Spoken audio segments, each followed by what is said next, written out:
tous, on se retrouve aujourd'hui dans une nouvelle vidéo pour parler compost. Alors pour ceux qui nous suivent, vous savez que nous avons planté notre jeune forêt comestible il y a environ 2 ans, voire 3 ans pour certains arbres, mais la plupart ont 2 ans. Et depuis, on n'a fait aucun apport sur nos arbres. Donc aujourd'hui, c'est l'occasion pour nous de mettre du compost au pied des arbres. Ça va leur permettre aussi de leur donner un petit coup de boost pour améliorer ensuite la fructification. Donc bien entendu sur les jeunes arbres. On a lu assez régulièrement que le compost était l'une des meilleures fumures qu'on pouvait mettre pour les arbres fruitiers. Et on peut aussi tout à fait mettre du fumier de cheval. C'est plein d'azote et puis pour sa matière assez pailleuse, c'est tout aussi bien d'en mettre pour les arbres fruitiers. Il faudra juste veiller à ne pas en mettre trop près du tronc. Donc voilà ce qu'on va faire aujourd'hui. Donc ce qui va se passer, c'est que pour ce faire, on va aller chercher du compost chez notre ami Adrien, que vous avez déjà pu voir dans la vidéo du chou d'Aubenton. Ce qui est pas mal pour le compost, c'est que vous pouvez aussi tout à fait en faire chez vous à la maison. Donc nous, on en fait tout au long de l'année, mais malgré tout, pas assez suffisamment pour en mettre au pied de tous nos arbres, puisque bon, on les compte plus trop maintenant, mais on a dû planter entre 60 et 80 arbres en 2 ans. Donc on n'a pas assez de compost à la maison pour en mettre partout. Donc je vais vous emmener avec moi vers Adrien. Ça nous permettra de discuter un petit peu ensemble. Et puis c'est parti, on y va pour cette vidéo sans trucage et en direct. Alors voilà, on se retrouve comme prévu chez notre ami Adrien maraîcher. Donc je voulais te poser une ou deux petites questions. Donc là on attend le camion de compost qui va bientôt arriver pour qu'on mette au pied de nos arbres. Et donc ce que je voulais surtout te demander, c'est pourquoi tu avais choisi du compost et pas par exemple du fumier comme j'en ai parlé précédemment. Est-ce que tu peux nous dire un petit peu pourquoi? Donc, le fumier, c'est très bien pour les légumes, car il y a beaucoup d'azote et les légumes ont besoin de pousser très vite. Par contre, les arbres, c'est plutôt du carbone qu'ils ont besoin. Et dans le compost, donc là, c'est du compost de déchets verts, c'est pas du compost de cuisine. Et compost de déchets verts, c'est de la taille de haies ou des troncs d'arbres, et beaucoup plus riche en carbone. Et les 2 premières années, j'ai vu que ça avait très bien fonctionné sur les arbres où j'en avais mis et où j'en avais pas mis. Par exemple, tous les arbres là, je les ai achetés vraiment tout petits pour vraiment qu'ils soient plus résistants à la sécheresse, qu'ils n'aient pas besoin de tuteur. Il y a des arbres qui étaient 20 cm de haut, comme le févier d'Amérique. Il était haut comme ça en 2020. En 2021, il avait à peu près cette taille-là. Et maintenant, il a à peu près ma taille. Ça, c'est le févier d'Amérique, mais le goumi du Japon, voilà, il a énormément grandi. L'aronia, à sa taille adulte, il fera 2 mètres, mais déjà juste au bout de 2 ans, il a déjà beaucoup grandi. Et au niveau des fruits, la première année, j'avais 0 grappe. La première année, au bout d'1 an, j'ai eu 2 petites grappes. Et cette année, j'ai eu 20 grappes. D'accord, donc ouais, donc là on voit bien l'évolution euh, que, que tu as mis du compost les 2 premières années.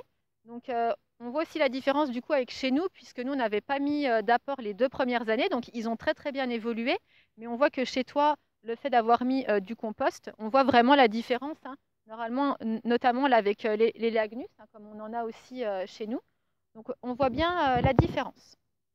Ok, donc attends, oula, je te repasse le micro. Il y a d'autres avantages au compost, que le compost permet d'empêcher l'herbe de pousser autour. Et comme le compost, tout a brûlé, il n'y a pas de graines qui vont germer. Et d'avoir un arbre qui ne soit pas concurrencé par de l'herbe, il grandit beaucoup mieux. Car j'ai des arbres beaucoup plus loin où je n'ai pas eu le temps de mettre du compost, les orties ont un peu envahi, mais ils n'ont pas aussi bien poussé.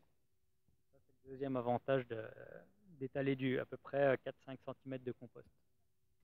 Donc là, on voit au sol que tu as aussi des feuilles mortes. Pourquoi tu ne mets pas uniquement de la feuille morte et que tu rajoutes du compost avec? De la feuille morte, c'est vraiment très bien, mais pour que l'arbre grandisse bien, c'est important de mettre à peu près 20 kg par arbre, vraiment quand il est jeune. Et 20 kg de feuilles mortes, ça me prendrait un temps fou de faire ça. Donc c'est beaucoup plus simple de récupérer du compost de déchets verts. Mais après, si par exemple j'avais plein de haies autour, que je taillais mes haies, je les broyais, voilà, je pourrais également mettre mon broyat de haies.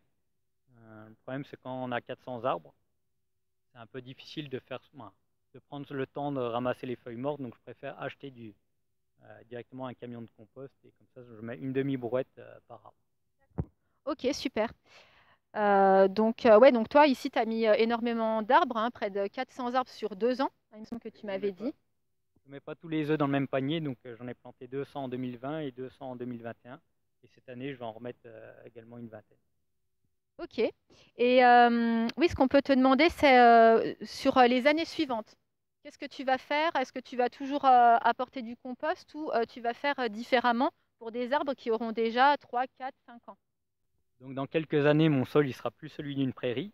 Il va ressembler à un sol beaucoup plus forestier, car l'arbre il va perdre beaucoup de feuilles et j'aurai plus besoin de rapporter du compost. Et étant donné que j'ai des fixateurs d'azote, tels que le févier ou le gommi, ils vont pouvoir nourrir en azote mon arbre. Et sinon, on va avoir des arbres qui vont bien grandir, ils vont faire des feuillages, mais ils ne vont pas avoir assez d'énergie pour faire des fruits. Donc c'est important d'avoir des fixateurs d'azote.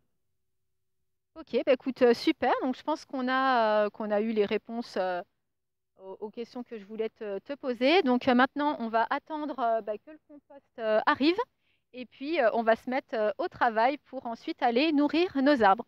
Merci Adrien. Alors, on se retrouve le lendemain de notre première journée où on a récupéré donc le compost. Donc on en a encore, je pense, pour la journée pour tout bien installer au pied de tous les arbres. Je pense vous avoir tout dit sur cette vidéo du compost. Vous avez vu comme ça notre façon de faire ici au potager et puis vous avez eu aussi l'avis d'un maraîcher sur cette question. Voilà, vous pouvez tout à fait mettre en commentaire vous comment vous nourrissez vos arbres ou vos potagers. C'est toujours intéressant de lire comment font les autres et puis aussi pour tous ceux qui regardent la vidéo d'avoir aussi d'autres conseils ou d'autres avis sur la question. Voilà, donc j'espère aussi que vous allez bien entendre le son dans cette vidéo, puisque généralement, j'ai que mon micro-cravate pour faire les vidéos, puisque je suis toute seule à parler. Donc là, j'ai essayé de faire au mieux, donc j'espère que le son sera assez correct pour que vous entendiez. Pour la fin de cette vidéo, je vous laisse devant cet arbre-là. Donc, il a super bien évolué. Donc, c'est un néflier du Japon. Il est actuellement en floraison. Donc, c'est tout à fait la bonne période pour qu'il fasse ses fleurs. S'il ne gèle pas trop cet hiver, on pourra avoir les premiers fruits dès le printemps, début du printemps. Donc, c'est dans les premiers fruits qu'on peut avoir dans l'année. La particularité de cet arbre, c'est qu'il sent très très fortement l'amande. Les fleurs sont très très odorantes, donc c'est vraiment très appréciable.